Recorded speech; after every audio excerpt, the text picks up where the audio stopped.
আমরা সকলেই জানি আমাদের পরিচয়, আমরা শিয়া ইসনা আশারি।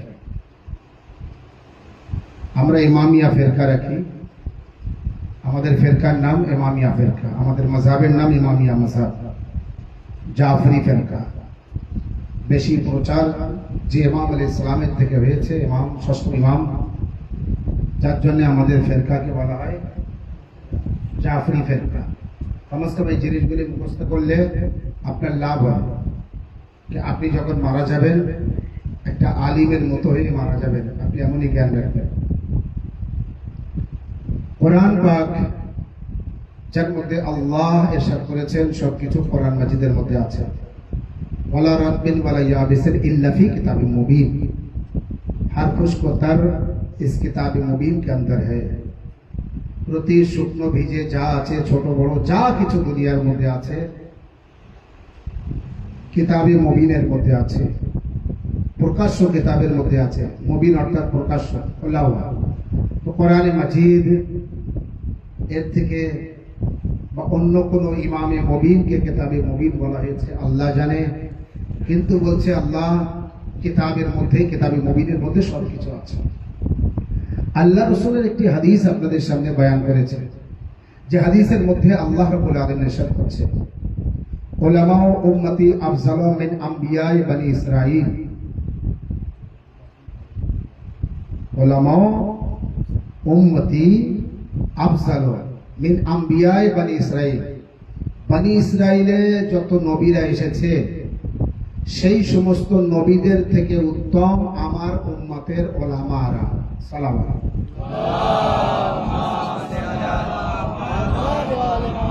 বনি ইসরাইল কওমের মধ্যে যত নবী এসেছে, একজন দুজন না, বহুত নবী এসেছে বনি ইসরাইল কওমে। ওই বনি ইসরাইলে যত নবী এসেছে তাদের থেকে উত্তম আমার উম্মতের উলামা। আল্লাহ নবী বলেছে আমার উম্মতের যে মাওলানা সাহেবরা আছেন, ওলামা সাহেবরা, এরা বনি তাদের থেকে ভালো। এবার সব ওলামা কিনা সেটা রাসূলুল্লাহ জানে, আর আপনিও জানেন, আমিও জানি। ওলামা কাদের বলা হয়? আলিম। কাকে বলা হয়? আল আলিমু বিলা আমাল কা শাজারু বিলা সামার। এও হাদিস আছে, নবীর হাদিস। সব আলিম আলিম না, সব ওলামা ওলামা না। আল উলামাউ আল আলিমু বিলা আমাল কা শাজার বিলা সামার। আলিম যে তার ইলমের উপরে আমল করে না, সে ওই গাছের মতো যে গাছে ফল হয় না। সালাম আলাইকুম।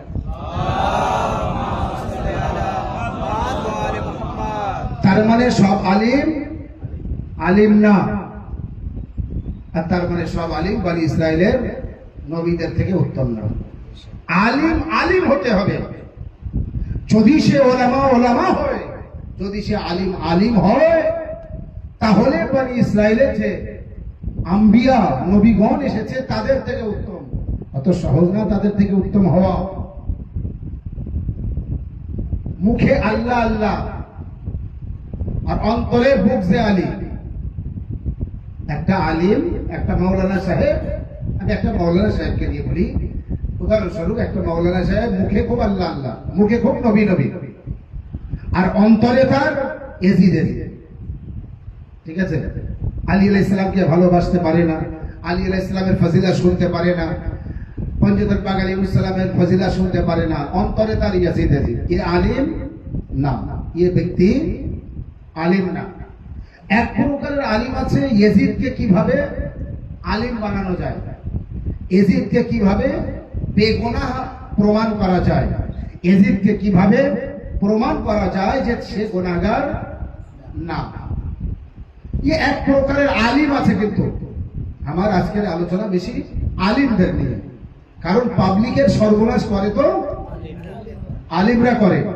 এই জন্য যেহেতু লাইভ চলছে, ক্যামেরা হচ্ছে, বিশ্বের সব মানুষ দেখো আর জানুক আর বুঝো, আমরুলগাছা বিসপাটলি দাদুরপাড় এবিডি কারবালার পক্ষ থেকে আজ যে বান্দায় খোদা নিচের বাড়িতে মহরি দিয়েছে, হাকির ও নাচিস গুনাহগার আপনাদের সামনে যতটা আমি তুলে ধরার চেষ্টা করেছি, তো আমি কোরআনের আয়াত তারপরে হাদিসে পয়গম্বর থেকে আমি পরপর এগিয়ে এসেছি এই পর্যন্ত।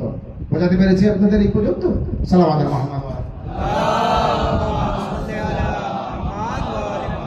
কওমকে যদি ক্ষতি করে থাকে, কওমের যদি উপকার করে থাকে, এসব আলিম। কওমকে যদি সহি ও সঠিক রাস্তায় পরিচালনা করে থাকে তো আলিমে দিন। কওমকে যদি গুমরাহির দিকে নিয়ে যায় তো এই আলিমে দিন। এবার এই আলিমে দিন সব আলিম আলিম না। যে আলিম তার ইলমের উপরে আমল করে না, সে আমি হতে পারি, আপনি হতে পারেন, আরেকজন হতে পারে, এখানে কোনো ব্যক্তির নাম নেই। আলিম যে তার ইলমের উপরে আমল করে না, সে ওই বৃক্ষের ন্যায় যে বৃক্ষে ফল হয় না। তাহলে আপনি আলিমকে বুঝতে পেরেছেন? কোন আলিম সে তার নিজেকে আলিম বলার ক্ষমতায় রাখে না, সে আলিমের মর্যাদায় রাখে না, সে আলিমই না। যে নবীকে নবীর জায়গায় মানে না, পঞ্জতনকে পঞ্জতনের জায়গায় মানে না, মা ফাতেমা জাহরাকে ফাতেমা জাহরার স্থানে মানে না, মাওলা আলী আলাইহিস সালামকে আলী আলাইহিস সালামের স্থানে মানে না, হাসানকে হাসান আলাইহিস সালামের স্থানে মানে না, ইমাম হুসাইন আলাইহিস সালামকে হুসাইন আলাইহিস সালামের স্থানে মানে না। আপনাকে পরিষ্কার করে দেই, যে হাতের মোজা পায়ে পরবে আর পায়ের মোজা হাতে পরবে, যে জামা কোমরের নিচেই পরবে আর পায়জামা কোমরের উপরে পরবে, আমরা তাকে স্বাভাবিক মানুষ বলবো না, তাকে বলবো পাগল। ঠিক ওই ব্যক্তি যে আলিমের দাবি করে যে আমি মাওলানা, আমি ইমাম সাহেব, আর তার দ্বারাই পঞ্জতনের জিকির হয় না, শুধু হয় ইয়াজিদের জিকির, সে আলিম আলিম না। সালাম আলাইকুম। সে আলিম আলিম না। আলিম হতে গেলে আলিম কিসের? কারণ বাপের ঘরের আলিম। আলিম হতে হবে রাসূলুল্লাহ যে ইসলাম এনেছেন, ওই ইসলাম প্রচার করার স্বার্থে আমি জ্ঞান অর্জন করেছি, আমি ইসলামের তাবলীগ করছি। তাবলীগ যখন করছি আমি মুবাল্লিগ। আমি যখন মুবাল্লিগ তো আমি একটা আলিমের হাইসিয়ত, আমি একটা মুবাল্লিগের হাইসিয়ত। কারণ আমার ভিতরে কোরআনের জ্ঞান আছে, আমার ভিতরে হাদিসের জ্ঞান আছে, আমি ইলম অর্জন করেছি এবং ইলম অর্জন করে তারপরে আমল করেছি। আমি জনগণকে সঠিকটা বোঝাচ্ছি। যতই আপনি চেষ্টা করুন কাবিলকে নির্দোষ বানাতে পারবেন? কে কাবিলকে?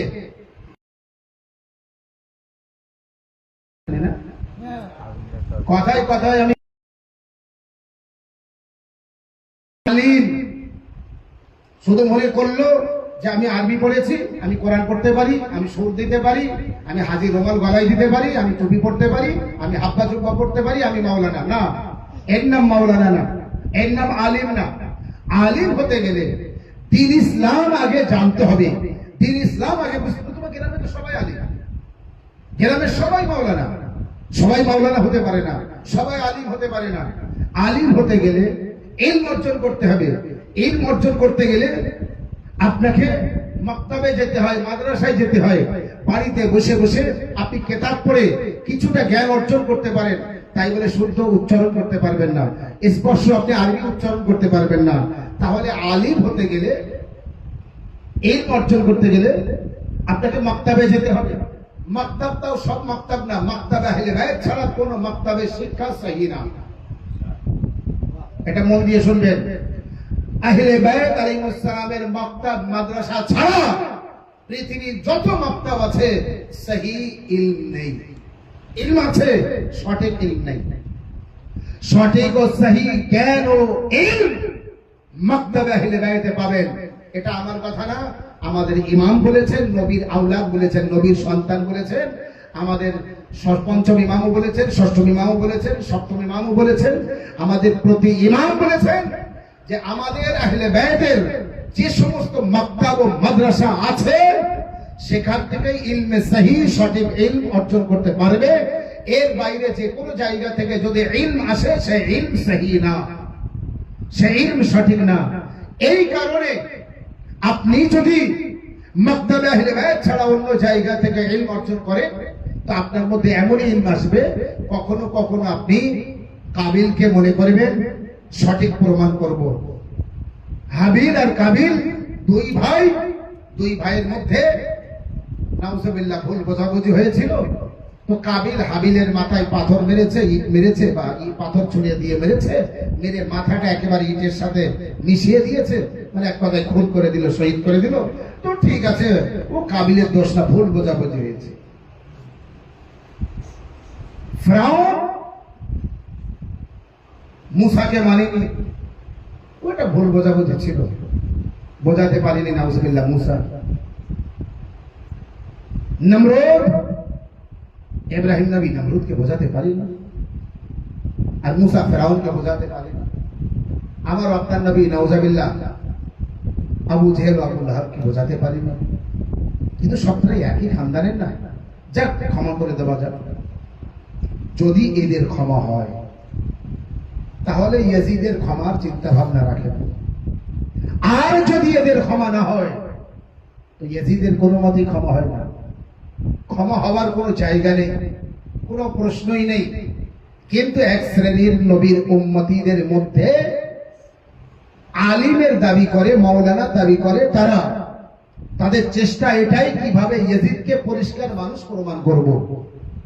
ইয়াজিদকে পরিষ্কার মানুষ প্রমাণ করতে গিয়ে কিভাবে ইয়াজিদকে পরিষ্কার করতে হবে না, ইয়াজিদের মোকাবেলায়, ইয়াজিদিয়াত এর মোকাবেলায় কি হচ্ছে, এর মোকাবেলায় বেশি থেকে বেশি যে দাস, যে ক্লাস করা হচ্ছে, যার মাধ্যমে ইয়াজিদের মুখোশ ফাঁস করা হচ্ছে, সেটি হলো মহরম শোক।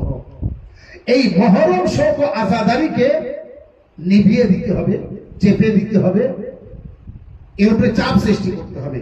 চাপ সৃষ্টি করতে গেলে কি করতে হবে না, ফতোয়া দিতে হবে। মহরম শোকের মাস না, আনন্দের মাস। মহরমে দুঃখ করা যাবে না, আর হুসাইন করা যাবে না। আমি বলি, এবং এক শ্রেণীর মৌলবী সে বলে লাঠি খেলা করা যাবে না, ঢোল তবলা বাজানো যাবে না, নাচ গান করা যাবে না।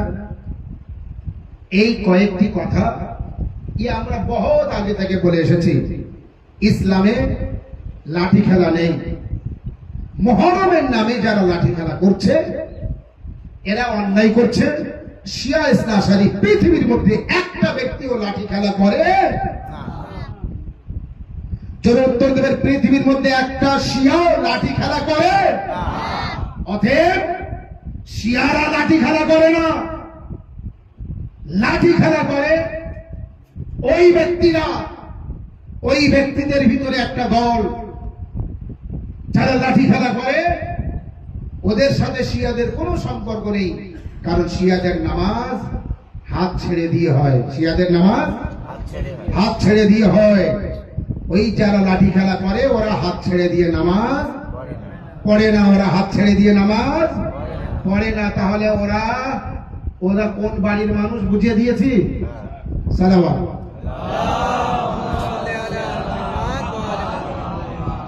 আমার ঘরের না, আমার বাড়ির লোক না, এটা প্রমাণ করে দিয়েছি। যারা লাঠি খেলা করে তারা আমাদের বাড়ির লোক না। কার বাড়ির লোক, কোন ঘরের লোক, এটা আপনি দেখে নেবেন, প্রমাণ করুন। ওরা যখন নামাজ পড়ে কিভাবে নামাজ পড়ে। আমরা শিয়া ইসনা আশারি, আপনি এখান থেকে সারা পৃথিবীতে যান, বাংলাদেশে যান, ভারতবর্ষের অলি গলিতে যেখানে যাবেন, কোনায় কোনায় যাবেন, 7 কোটি ভারতবর্ষে শিয়া ইসনা আশারি আছে, 7 কোটি। একটা শিয়াও হাত বেঁধে নামাজ পড়ে না। কারণ হাত বেঁধে নামাজ পড়লে নামাজ হবে না, কোরআনে আছে। হাত বেঁধে নামাজ পড়লে নামাজ হবে না, কোরআনে আছে। কিন্তু এই কথাটা যদি আমি কারোর নাম নিয়ে বলি, কতটা খারাপ লাগবে? লাগবে না? লাগবে না? আমি শিয়া, আমি মহরম করি, কেউ যখন আমাদের নাম নিয়ে বলবে যে যারা মহরম করে ওরা বিদআত করে, শিরক করে, অন্যায় করে, তো আপনি ডাইরেক্ট আমাকে বললেন তো এটা আপনার ভারত সরকার অনুমতি দেয়? ভারত সরকার কোনদিনই অনুমতি আপনাকে দিয়েছে কোন ধর্মের বিরুদ্ধে আওয়াজ তোলা, কোন ধর্মের বিরুদ্ধে বলা? আমার ধর্ম সাচ্চা, এর প্রমাণ আমি দিতে পারবো। কিন্তু আপনি মিথ্যেবাদী, এটা আমি বলতে পারবো? কোন ধর্মের নাম নিয়ে বলতে পারবো? রাজনীতিতেও অনেক সময় নাম নিয়ে সবকিছু বলে, কিন্তু আমরা নবীর মেম্বারে তো এটা বলি না। বাস আমি এতটুকু বলতে পারি, যারা মহরমের নামে লাঠি খেলা করে, ঢোল তবলা বাজায়, এরা কেউ শিয়া ইসনাশারি না, এরা কেউ শিয়া ইসনাশারি না। তাহলে শিয়ারা করে কি? কোরআন ও হাদিস থেকে যদি প্রমাণ না দিতে পারি, আমি কোনোদিন শিয়া ধর্ম পালন করব না। শিয়ারা তাই করে যা রাসূলুল্লাহ করেছেন। শিয়ারা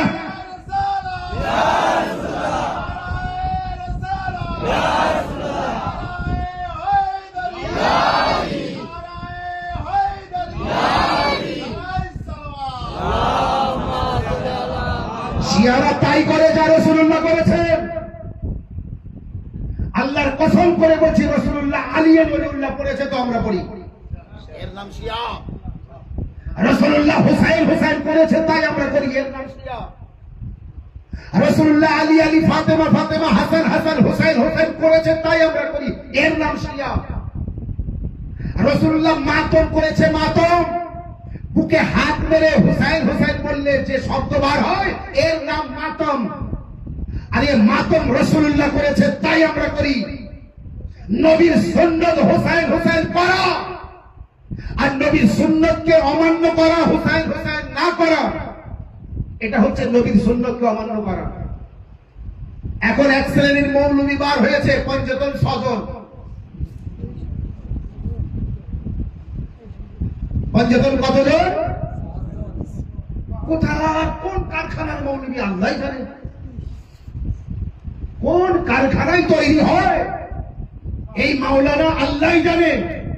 পঞ্চতন শব্দের অর্থই পাঁচ।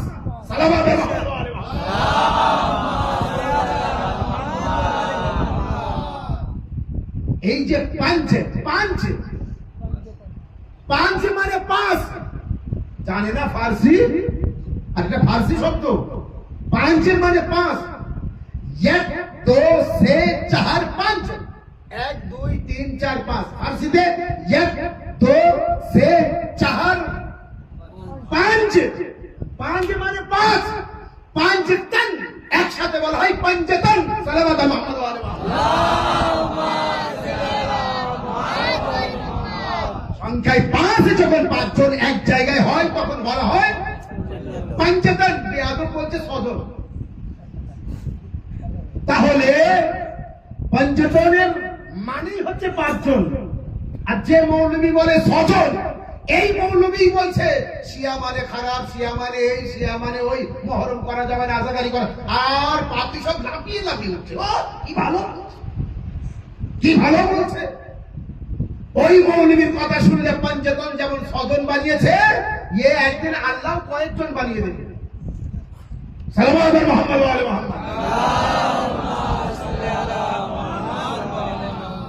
এই সমস্ত মৌলবী সাহেবরা যদি মাদ্রাসায় দু কথা পড়তো, তাহলে এই আমাদের ভিতরে এত ভেদাভেদ দেখা যেত না। মহরম মানে কি? আমরা শিয়া ইসনাশারি যেটা করি, আমরা মজলিস করি, আমরা আল্লাহর জিকির করি, নবীর জিকির করি, কোরআনের জিকির করি, ইসলামের জিকির করি, হুসাইনের জিকির করি, আহলে বাইতের জিকির করি, কারবালা স্মরণ করি, এর নাম মজলিস। আমারও আপনার নবী বলেছেন যে এক জায়গায় মজলিস হচ্ছে, মজলিস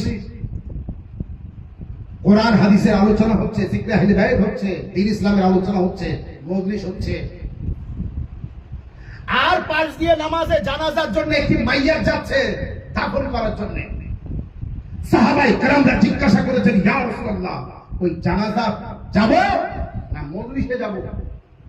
আল্লাহর নবী বললেন, ওই জানাজা দাফন করার মতো কয়েকজন যদি থাকে তারাই দাফন করুক, বাকি সবাই সমস্ত লোক মজলিসে এসে বসো। এই নবীর উম্মতিরা, মজলিসের কত গুরুত্ব একবার বুঝে দেখো। নামাজে মাইয়াতকেও বলছে কয়েকজন যে দাফন করো, বাকি সমস্ত লোক মজলিসে যাও। মজলিস,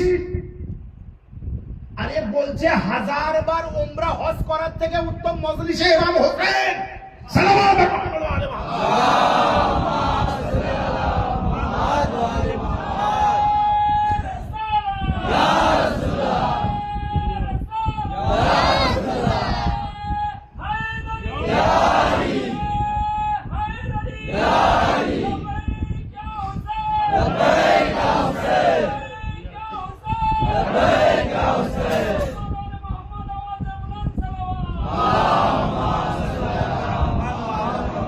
উমরায় যাব, বারবার উমরায় যাব, প্রতি বছরে উমরা হজে যাব। তো হাজার উমরা হজের থেকে উত্তম মজলিসে ইমাম হুসাইন আলাইহিস সালাম। সারা রাত নামাজে তাহাজ্জুদ পড়ার থেকে উত্তম ইমাম হুসাইন আলাইহিস সালামের মজলিস। আর শুনবেন মজলিসে, এই মজলিসের মতো সালাত আর এই মজলিসের বিরোধিতা করা, আল্লাহ কসম করে বলছে এই মজলিসের বিরোধিতা করা মানে নবীর বিরোধিতা করা, নবীজির বিরোধিতা করা। কারণ ইমাম হুসাইন আলাইহিস সালাম যেদিন জন্মগ্রহণ করেছেন সেই দিনই ইমাম হুসাইন আলাইহিস সালামের হাতে নিয়ে রাসূলুল্লাহ মজলিস করেছেন। প্রথম রাসূলুল্লাহ ইমাম হুসাইন আলাইহিস সালামের ফজিলত বয়ান করেছেন, নিজের মুখেও হাসি, সাহাবীদের মুখেও হাসি। এই হচ্ছে ফাজাইল। মজলিস হলো ফাজাইল, হচ্ছে ইমাম হুসাইন আলাইহিস সালামের ফজিলত রাসূলুল্লাহ বয়ান করছে, সাহাবায়ে কেরামরা শুনছে।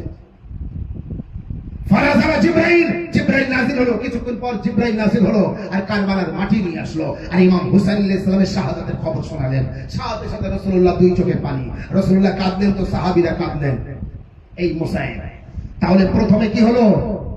ফাজাইল, শেষে হলো কারবালার মুসাইব। ইমাম হুসাইন আলাইহিস সালামের ফাজাইল ও মুসাইব সর্বপ্রথম যিনি পড়েছেন তিনি রাসূলুল্লাহ।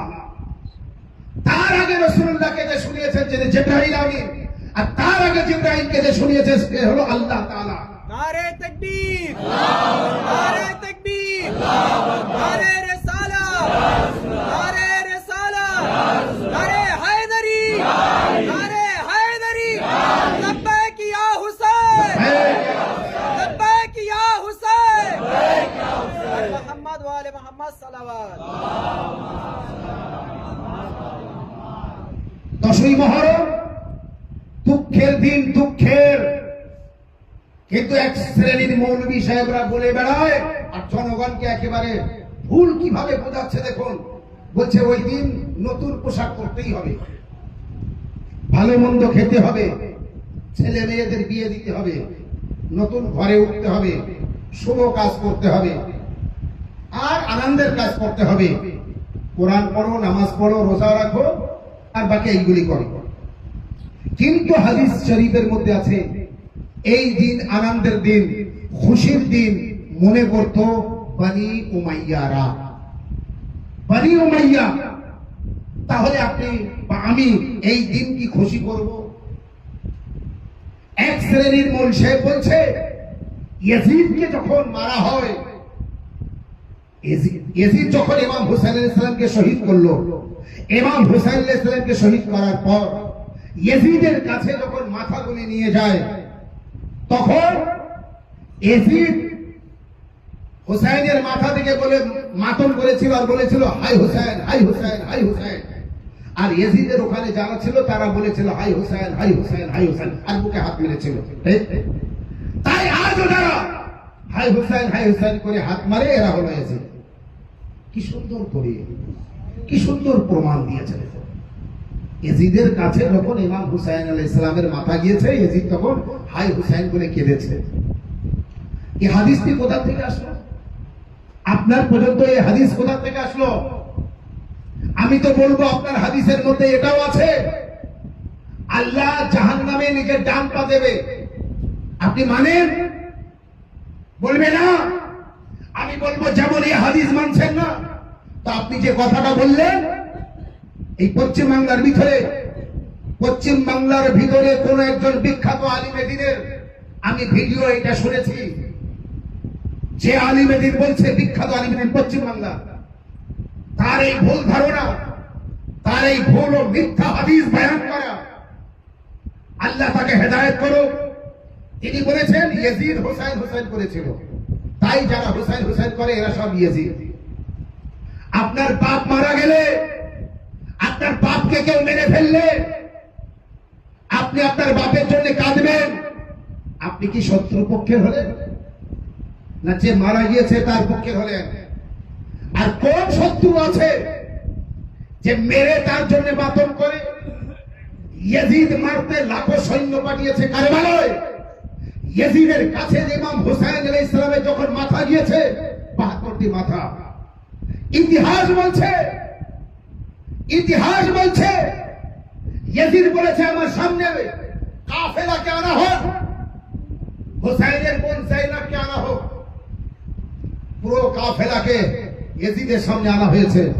ইয়াজিদ সিংহাসনে বসে আছে, 72টি মাথা নিয়ে যাওয়া হয়েছে ইয়াজিদের সামনে। হাদিসের মধ্যে যদি আমি আজগার না দেখাতে পারি, এই কথা যা বলছি, কিতাবের নাম আদ-দামিয়াতুস সাকিবা তার মধ্যে যদি না দেখাতে পারি, কিতাবের নাম বহরুল উম্মাহ তার মধ্যে যদি না দেখাতে পারি, হাজারো হাদিসের বইয়ের মধ্যে যদি এই ঘটনা না দেখাতে পারি, আমি শিয়া ধর্ম ছেড়ে দেব। আর যে মাওলানা বলেছে ইয়াজিদ হোসেন হোসেন করে মাতম করেছে, সেই মাওলানাকে তার ধর্ম ছাড়তে হবে যদি প্রমাণ না দিতে পারে। আসুক, আমার সামনে কবে আসবে, আমি তার সাথে বসতে রাজি আছি। বসিরহাট সাব ডিভিশনের মধ্যে যেখানে আসবে আমি সেখানে যাব। তবে ইতিহাসে লেখা আছে, জল জল করছে, ইমাম হুসাইন আলাইহিস সালামের মাথা যখন ইয়াজিদ মালউন সারাদির সামনে যায়, ইয়াজিদ তখন ছড়ি নিয়েছিল, শতরঞ্জ খেলছিল, দাওয়া খেলছিল, তখন আর মদ খাচ্ছিল। ইমাম হুসাইন আলাইহিস সালামের কাটা মাথা সামনে রেখে এক গ্লাস মদ খায়, এক ঢোক মদ খায়, আর কিছুটা ইমাম হুসাইনের মুখে ফেলে দেয়, আর ছড়ি দিয়ে ইমাম হুসাইনের ঠোঁটে মারে, ইয়াজিদ চাবুক দিয়ে মারে। মারার পরে বলে, আরে হুসাইন, তোর এই ঠোঁটে তোর নানা চুম্বন দিত না, আজ তোর নানার ডাক, দেখ আমি তোর সাথে কিভাবে প্রতিশোধ দিচ্ছি তোর থেকে। তারপরে ইয়াজিদ বলেছিল, কাশ, আয় আল্লাহ, বদরের যুদ্ধে আমার বাপ দাদা বংশধর যারা মারা গিয়েছিল আলীর হাতে, আমি তাদের প্রতিশোধ নিয়েছি।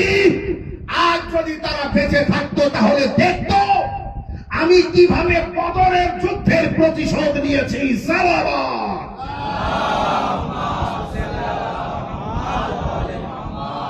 তাহলে ইয়াজিদ হুসাইনের জন্য মাতম করে কেঁদেছে না আরো প্রতিশোধ নেওয়ার বাক্য বয়ান করেছে? ইয়াজিদ একবারও বলেনি হাই হুসাইন, হাই হুসাইন, হাই হুসাইন। এই শ্রেণীর মানুষ যারা হুসাইনকে ভালোবাসতে পারে না, যারা হুসাইনকে মহব্বত করে না, যারা হুসাইনের জন্য ক্রন্দন সহ্য করতে পারে না, যারা কাঁদে, এদেরকে ইয়াজিদের সাথে মিলিয়ে দেওয়ার চক্রান্ত করে এই কথা বলল কে ইয়াজিদ কেঁদেছিল। আল্লাহর কসম, ইয়াজিদ কোনোদিন কাঁদিনি, ইয়াজিদ কোনোদিন মাতম করেনি।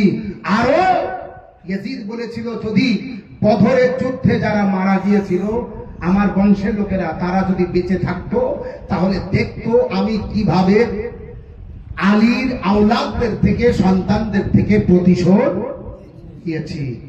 তাহলে কি ইয়াজিদ দুঃখ প্রকাশ করলো? উত্তর দেন, ইয়াজিদ দুঃখ প্রকাশ করলো না। ইমাম হুসাইনের মুখে চাবুক দিয়ে মারলো, দুঃখ প্রকাশ করলো? হযরত সাকিনাকে বলেছে, তোমার নাম কি? কিছু বলে না, আবার আওয়াজ দেয়, বলো তোমার নাম কি? সাইয়্যিদ আবেদিন আলাইহিস সালাম বলে, আমার ছোট্ট বোন নাম সাকিনা। বলে, হুসাইন যাকে সব থেকে বেশি ভালোবাসতো তুমি সেই মেয়ে? তো বলে হ্যাঁ। তখন বলে, তোমার বাপ কত ভালোবাসতো? এই তোমার বাপের মাথা রাখা আছে আমার সামনে, আওয়াজ দাও তুমি, দেখি তোমার বাপের মাথা তোমার কাছে যায় কিনা যায়। ইয়াজিদ ইমাম হুসাইনের মাতম করেছে, তাহলে এখানে কেন তার ছোট্ট মেয়েকে পরীক্ষা নিচ্ছে? তোর বাপ কতটা ভালোবাসে, তোর বাপকে ডাক, ডাকো তোমার বাপকে, ডাক তোর বাপকে। তার ভাষায় বলছি, ইমাম হুসাইন আলাইহিস সালামের মাথা পাশে রাখে, ইমাম হুসাইন আলাইহিস সালামের মাথার সাথে বেয়াদবি করে, ইমাম হুসাইন আলাইহিস সালামের শুকনো ঠোঁটে চাবুক দিয়ে মারে, ইমাম হুসাইন আলাইহিস সালামের মাথায় চাবুক দিয়ে মারে। সাইয়্যিদুল আবেদিন আলাইহিস সালাম এই জন্য বলেছে, আয় আমার শিয়ারা, দুনিয়ার সব ক্ষতি হয়ে যাক, সহ্য করব, আর আমিও মেনে নেব, যত অন্যায় করিস খবরদার যেন মদের বোতল হাতে করবি না। কারণ ইয়াজিদ মদ পান করছিল আর আমার সামনে আমার বাপ হুসাইনের মুখে ফেলে দিচ্ছিল আর বলছিল, হুসাইন ডাক তোর বাপকে, ডাক তোর নানাকে, ডাক তোর মাকে, দেখ তোর সাথে আমি কিভাবে প্রতিশোধ দিচ্ছি তোর থেকে, দেখ। তাই সাইয়্যিদুল আবেদিন আলাইহিস সালাম বলেছে, আমার বড় কষ্ট হয় সেই কথা যখন মনে পড়ে যে ওরা আমার বাবা হুসাইন আলাইহিস সালামের পবিত্র মাতার সাথে যেভাবে বেয়াদবি করেছে। তাই শরাব কোনোদিন হাতে করবে না। আর ইয়াজিদ ইমাম হুসাইন আলাইহিস সালামের যখন এই কথা বলল, যে আমার বাপ দাদারা বেঁচে থাকলে আজ দেখে নিত আমি কিভাবে প্রতিশোধ নিয়েছি। যে ইয়াজিদ বলে আমি প্রতিশোধ নিয়েছি, সেই ইয়াজিদ হোসাইনের জন্য মাতম করতে পারে? আর ওখানে কারা মাতম করবে? ইমাম হুসাইন আলাইহিস সালামের বোন যায়েনব আছে, ইমাম হুসাইন আলাইহিস সালামের স্ত্রী রবাব আছে, শাহরবানু আছে, উম্মে লাইলা আছে, উম্মে ফারওয়া ভাইয়ের স্ত্রী আছে, এবং ওখানে নিজের ছেলে যাইনুল আবেদিন আলাইহিস সালাম আছে, মোহাম্মদ বাকর আলাইহিস সালাম আছে, এবং বাকি কাফেলা যারা আছে তারা আছে। তারা সবাই দেখলেন যায়েনব সালামুল্লাহ আলাইহা বললেন, এই ইয়াজিদ চুপ হয়ে যা, চুপ হয়ে যা, জিত তোর হয়নি, জিত আমাদের হয়েছে, হার তোর হয়েছে। ইমাম যাইনুল আবেদিন আলাইহিস সালাম খুতবা দিলেন। যাইনুল আবেদিন আলাইহিস সালামের খুতবায় ইয়াজিদ বাহিনী বুঝতে পারল এ তো সর্বনাশ, ইয়াজিদ তো ভুল করেছে, বড় অন্যায় করেছে। একজন ইয়াজিদকে বলল, ইয়াজিদ যাইনুল আবেদিন যদি বলতে থাকে সবাই সত্যটা জেনে যাবে, আর সত্যটা জেনে গেলে তোমাকে এখনই জীবিত এখানে কবর দেবে, তোমার সিংহাসন কেড়ে নেবে, তোমাকে মেরে ফেলবে, তোমার বিরুদ্ধে ইনকিলাব আনবে। সাথে সাথে ইয়াজিদ বলল, আযান দাও। আর যেই আযান দিল যাইনুল আবেদিন আলাইহিস সালামের খুতবা বন্ধ হয়ে গেল।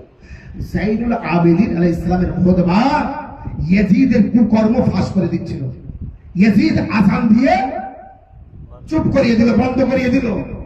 ইমাম যাইনুল আবেদিন আলাইহিস সালাম যেই শুনলেন আশহাদু আন্না মুহাম্মাদ রাসূলুল্লাহ বলেছেন, সাথে সাথে যাইনুল আবেদিন আলাইহিস সালাম বলে উঠলেন, বলো ইয়াজিদ বল, এই যে রাসূলুল্লাহর নাম নিয়েছে তোর নানা না আমার নানা?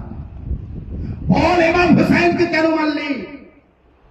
ইমাম হুসাইন আলাইহিস সালাম বলেছিলেন, তোমরা আমার কেন মারছো? আমার এনেছিল ইয়াজিদের তরফ থেকে বুক জাল্লে আবি, হে হুসাইন তোমার বাপের শত্রু, তোমার বাপের সাথে যে শত্রুতা ছিল তার প্রতিশোধ দিচ্ছি। ইয়াজিদ কোনদিনের জন্য দুঃখ প্রকাশ করেনি, ইয়াজিদ কোনদিনের জন্য ক্ষমা চায়নি, আর ইয়াজিদের দুঃখ প্রকাশ করার ক্ষমা চাওয়া কোনদিন গ্রহণযোগ্য নয়। তাহলে মাতম কারা করে? এটা বলে আমি মুসাইবে যাব। মাতম কারা করে? ইয়াজিদ যখন ইমাম হুসাইন আলাইহিস সালামের এই ছোট্ট কাফেলা ৭২টি মাথা বন্দী করে নিল, আর ইমাম হুসাইন আলাইহিস সালামের ঘরের পরিবারের যারা ছিল তাদের জেলের ভিতরে বন্দী করলো। ১ বছর তারা বন্দী থাকলেন জেলখানায়। ১ বছর পর তাদের ছেড়ে দিয়েছে। ছেড়ে দেওয়ারও কারণ, ও ছেড়ে দিত না, আস্তে আস্তে লোক জানতে পারছিল সত্য আর মিথ্যা। হুসাইন, ইমাম হুসাইন আলাইহিস সালাম সত্য, তাকে মেরেছে ইয়াজিদ, ভুল করেছে, এটা মানুষ পাবলিক জেনে যাচ্ছিল। পাবলিক যখন জেনে যাচ্ছিল, একজন ইয়াজিদকে বলল যে এই যে কান্নাকাটি হচ্ছে এখানে, আর এই যে সত্য ঘটনা আস্তে আস্তে দরওয়ান এসে জানতে জানতে সবাই জেনে যাচ্ছে, আর কিছুদিন এখানে রাখলে সমস্যা হয়ে যাবে। তখন ইয়াজিদ বলল, তাহলে এদেরকে মদিনায় পাঠিয়ে দেওয়া যাক। এই চিন্তা ভাবনা করে বলল, তাহলে ওদেরকে একজনকে ডাকো। জনাবে যাইনুল আবেদিন আলাইহিস সালামকে ডাকা হলো। যাইনুল আবেদিন আলাইহিস সালাম গেলেন। তো ইয়াজিদের তরফ থেকে বলা হলো, আমি তোমাদের রেহাই করে দিয়েছি, তোমরা এখানেও থাকতে পারো বা মদিনায় ফিরে যেতে পারো। বললেন, আমার বিবি যায়েনবের কাছ থেকে শুনে এসে তারপরে বলবো। যখন যায়েনব সালামুল্লাহ আলাইহার কাছে যাইনুল আবেদিন আলাইহিস সালাম আসলেন, তো জনাবে যায়েনব সালামুল্লাহ আলাইহা বললেন, বেটা সাজ্জাদ বলো আমরা মদিনায় ফিরে যাব, বলো আমরা মদিনায় ফিরে যাব, তবে আমাদের যা যা কেড়ে নিয়েছে সব ফিরিয়ে দিতে হবে, আর আমাদের জন্য কয়েকটা ঘর খালি করে দিতে হবে। আমরা সেখানে 3 দিন হোসাইনের নামে মজলিস করব। শুনুন শুনুন, মন দিয়ে শুনুন, আমরা সেখানে 3 দিন ইমাম হুসাইন আলাইহিস সালামের নামে মজলিস করব, মাতম করব, রোনা জারি করব, আর শামের নারীদের খবর দিয়ে দিতে হবে তারা এই 3 দিন কালো পোশাক পরে যেন আমাদের কাছে আসে। আমরা এই 3 দিন মজলিস করব। যেদিন থেকে আমার ভাই শহীদ হয়েছে সেই দিন থেকে আজ পর্যন্ত আমার ভাইয়ের নামে না মন ভরে কাঁদতে পেরেছি, না মাতম করতে পেরেছি, না মজলিস করতে পেরেছি। আমি মজলিস করব, ইমাম হুসাইন আলাইহিস সালামের নামে মাতম করব। সর্বপ্রথম যে মজলিস করেছিলেন হযরত আলী আলাইহিস সালামের মেয়ে ইমাম হোসেন আলাইহিস সালামের বোন হযরতে যায়েনব সালামুল্লাহ আলাইহা, যিনি নিজের চোখে কারবালা সব দৃশ্য দেখেছেন, তিনি মজলিস করলেন এবং মাতম করলেন, লোহা পড়লেন, রোনা জারি করলেন। তাহলে এই মজলিস, মাতম, লোহা, রোনা জারি কারা করলো? ইয়াজিদের লোক করেছে? ইয়াজিদের লোক করেছে না, ইমাম হোসেন আলাইহিস সালামের বোন করেছে। ইমাম হোসেন আলাইহিস সালামের ছেলে সাইয়েদে সাজ্জাদ করেছে। ইমাম হোসেন আলাইহিস সালামের পরিবারের লোকেরা করেছে। ওখান থেকে আস্তে আস্তে কারবালায় এসে আবার নিজের রাজা সেই উটের পিঠ থেকে ফেলে দিলেন, নহা মাতম করলেন, কান্নাকাটি করলেন। এখান থেকে মদিনায় যে আবারও মজলিস, আবার রোনাজারি, আবার কান্নাকাটি। একটি খিমা তৈরি করলেন, সেখানে রোনাজারি হলো। নবীর রওজায় গেলেন, সেখানে কান্নাকাটি হলো। নিজেদের ঘরে গেলেন, সেখানে কান্নাকাটি হলো। এর নাম মুসাইব, এর নাম মজলিসে ইমামে হোসেন আলাইহিস সালাম। তো মজলিস, এই মাতম, এই রোনাজারি ইয়াজিদ বা ইয়াজিদ বাহিনী করেনি, কোনদিন করেনি।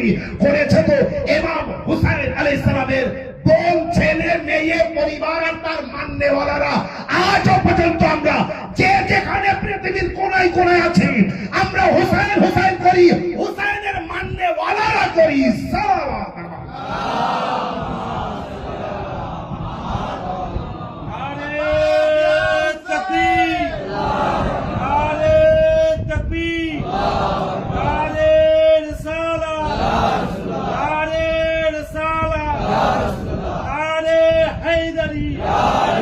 अली से पूछो शहादत किसे कहती है? अली से पूछो शहादत किसे कहती है? सॉरी, अली से पूछो अदालत किसे कहती है? अली से पूछो अदालत किसे कहती है? हुसैन से पूछो शहादत किसे कहती है?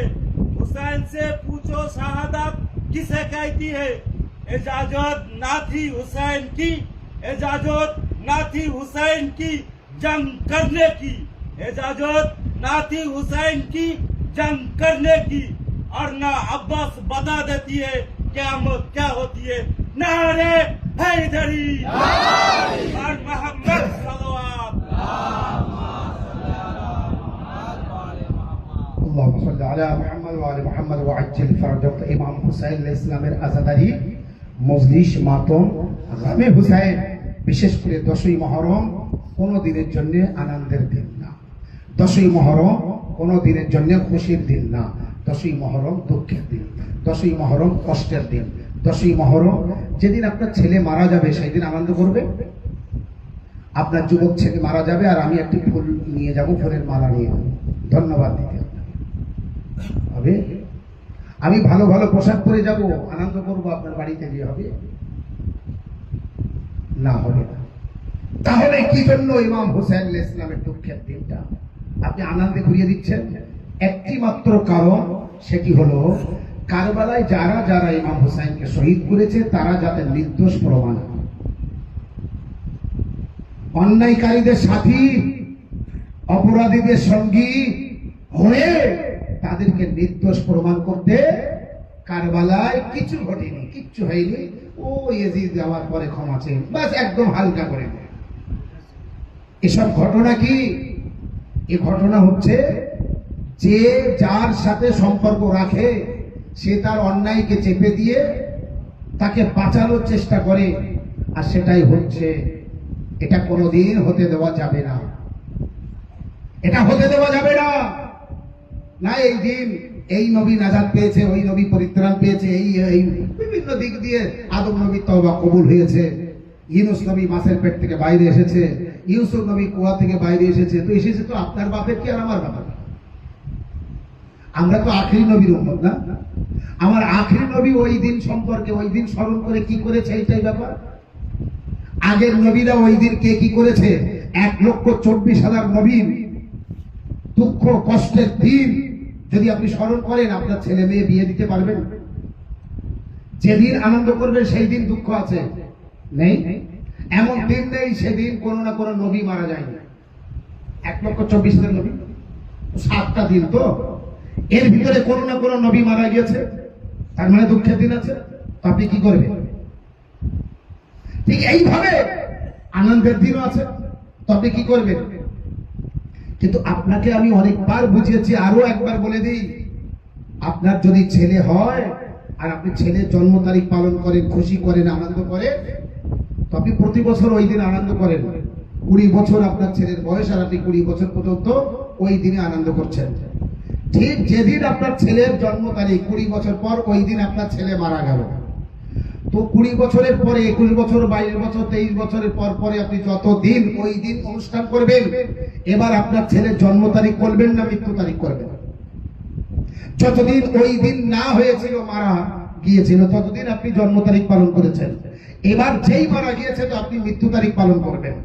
10ই মহরম সালে 61 হিজরির আগে যদিও আনন্দের দিন থাকে, ইমাম হুসাইন আলাইহিস সালাম যেদিন শহীদ হয়েছেন, সমস্ত আনন্দ ওখানে বন্ধ হয়ে গেছে, আর আনন্দের দিন নেই।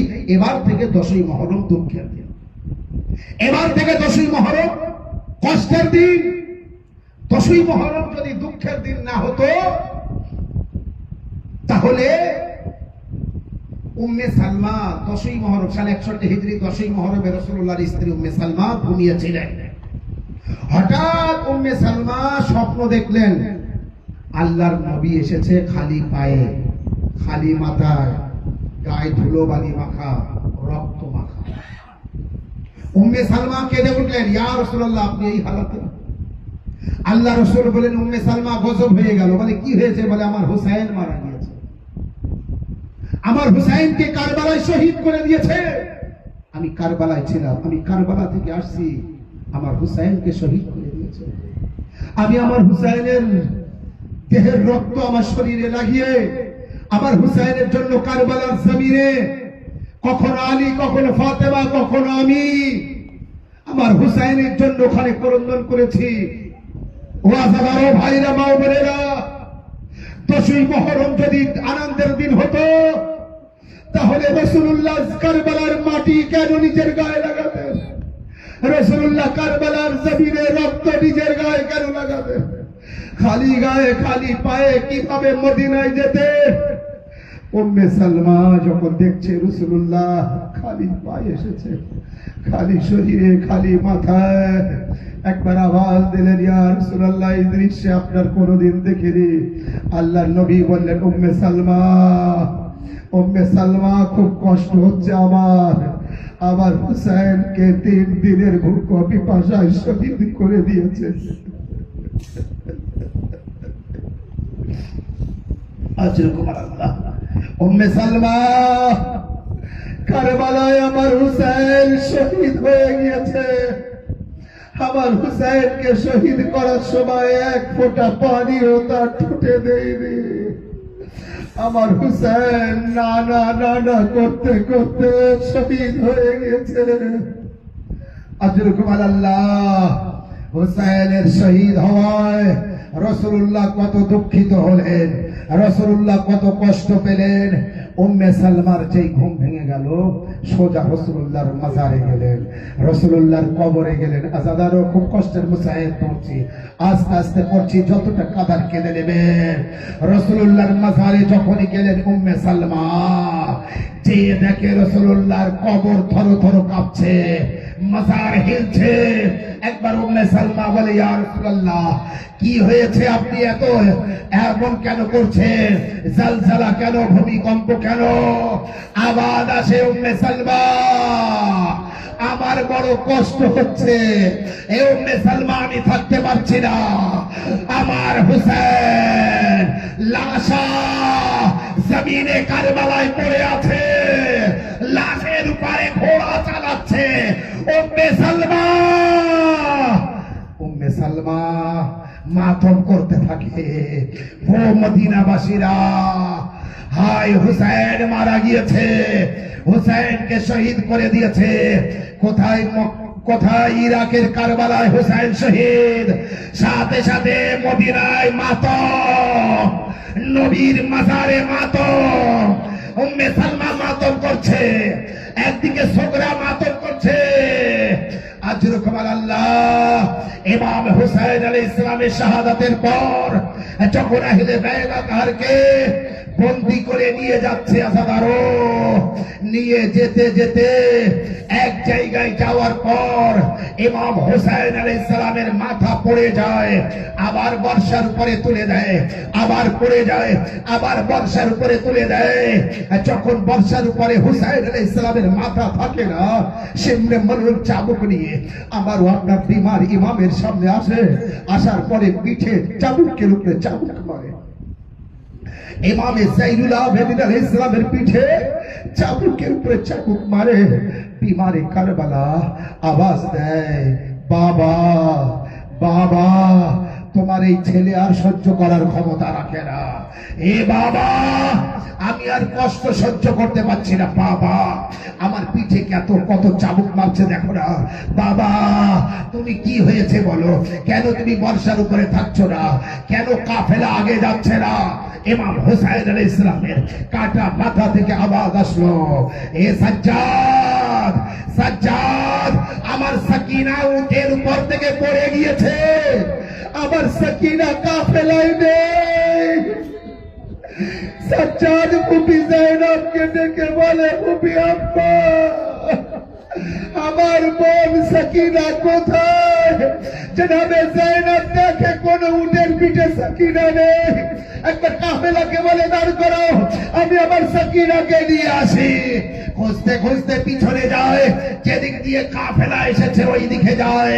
জনাবে যায়নাব আওয়াজ দিতে দিতে যায়, সাকিনা সাকিনা সকিনা, প্যারি বেটি সকিনা, কোথায় আছো আওয়াজ দাও।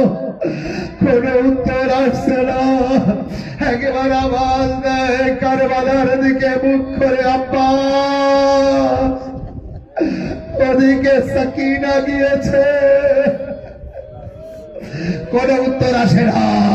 একবার যায়নাব আরো এগিয়ে যায়, একটি জঙ্গলের দিক থেকে কান্নার আওয়াজ আসে। যায়নাব এগিয়ে যায়, চেয়ে দেখে একটি কালো বোরকা পরা বিবি বসে বসে কাঁদছে। যায়নাব যে বলে, ও বিবি তুমি এখানে কাঁদছো কেন? সে বিবি আরো কাঁদে, বলে, বিবি তোমার কেউ মারা গিয়েছে? আরো জোরে কাঁদে। যায়নাব একবার বলে, বিবি তোমার কান্না আমার খুব চেনা চেনা আওয়াজ লাগছে, আমার খুব কষ্ট হচ্ছে, তুমি এইভাবে কেঁদো না। এ বিবি একটু বলতে পারো, আমার একটা ছোট্ট মেয়ে হারিয়ে গিয়েছে, তুমি দেখেছিলে? সে বিবি নিজের কোল থেকে রেদা সরিয়ে দিয়ে দেখিয়ে দেয় তার কোলে সাকিনা ঘুমিয়ে আছে। একবার যায়নাব সাকিনাকে নিয়ে নিলে, যেই সাকিনাকে কোলে নিলে, একবার সাকিনা আওয়াজ দেয়, ফুপি আম্মা, পিছনে সীমার আসছে না তো? আমার গালে চড় মারবে না তো? আওয়াজ দেয়, না সাকিনা, সীমার নেই।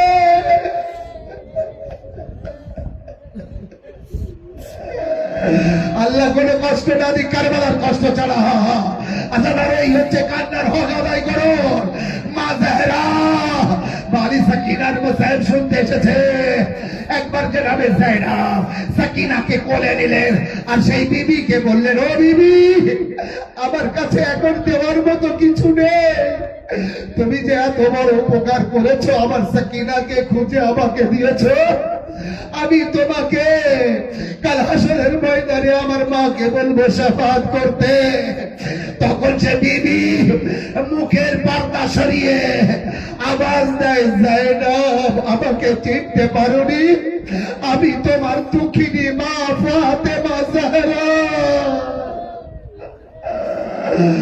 একবার যায়নাব মাকে পেয়ে আওয়াজ দেয়, আম্মা,